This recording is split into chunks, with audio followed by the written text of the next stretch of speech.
Have you ever considered where death comes from? The short answer, it's the result of the divine curse from God. But what is the reason behind this? To understand, we need to delve into the story of Adam and Eve. When they consumed the forbidden fruit, they fell under God's curse. This curse was death. As stated in Genesis 2:17, "You must not eat from the tree of the knowledge of good and evil, for when you eat from it you will surely die." This act of disobedience allowed sin to enter the world, and with sin came death. Now, this death is a dual curse from God. It's both physical and spiritual.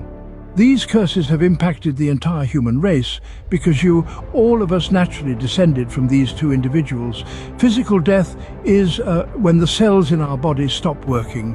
It's when our bodily functions cease. On the other hand, spiritual death is a state where our souls are still active but tainted by the sin that has been with us since birth. When God created Adam and Eve, they had the moral ability.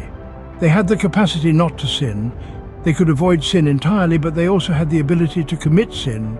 When they sinned, this moral ability was lost. They transitioned from the ability not to sin to the inability not to sin. Everyone is born into this state of spiritual death, separated from God. So how can we reconcile with God? How can we attain spiritual life? A rebirth is required. This rebirth is a spiritual resurrection or renewal. It's a transition from death to life for our souls. This transition happens when God's Spirit, the Holy Spirit, breathes life into our spiritually dead selves. This profound transformation occurs when we approach Jesus, seek forgiveness, and accept the free gift of God's grace and righteousness. In essence, this video has delved into the origin of death, explaining that it's a curse from God due to the disobedience of Adam and Eve. We've explored the dual nature of this curse, which is both physical and spiritual. We've also discussed the concept of moral ability and how it was lost due to sin, leading to spiritual death. Finally, we've touched upon spiritual rebirth and how it transforms us from a state of spiritual death to life.